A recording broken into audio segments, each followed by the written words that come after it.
আজকে আমি করব 100 টাকার চ্যালেঞ্জ। চলো দেখি মন জিনিস থেকে 100 টাকায় আমি কি কি খেতে পারি।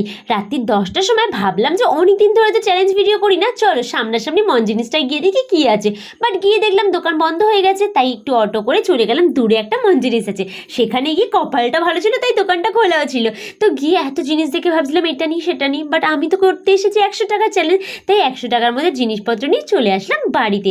আর এই দেখো কি কি কিনেছি। আমি কিনেছি একটা স্যান্ডউইচটা স্মল নিয়েছি, মানে 40 টাকা দামে। আর একটা নিয়েছি চিকেন প্যাটি, সেটা নিয়েছিল 20 টাকা। আর তার সাথে নিয়েছিল একটা কেক, মানে সব রকমের মিলিয়ে মিশিয়ে কেকটা নিয়েছিল ম্যাঙ্গো কেক 40 টাকা। চলো এবার এগুলো টেস্ট করে দেখি। দেখো স্যান্ডউইচ খেতে আমার এমনি ভালো লাগে, আর এটা চিকেন চিজ স্যান্ডউইচ ছিল, খেতে অনেক বেশি টেস্টি ছিল। আর প্যাটিসটা মোটামুটি ছিল, খারাপ না, 20 টাকা হিসেবে ঠিকঠাকই ছিল। আর এই ম্যাঙ্গো কেকটা আমি তো ভাবছিলাম কখন এটা খাবো, এই কেকটা এত টেস্টি ছিল গাইস। আচ্ছা এবার তোমরা বলো তো তোমাদের চ্যালেঞ্জ ভিডিও দেখতে কার কার ভালো লাগে, অবশ্যই কমেন্টস করে জানিও। আর নেক্সট কি চ্যালেঞ্জ করবো সেটাও কিন্তু জানিও। আমি তো আমার চ্যালেঞ্জটা কমপ্লিট করলাম। নেক্সট ভিডিও দেখার জন্য অবশ্যই চ্যানেলটা সাবস্ক্রাইব করে যেও। বাই।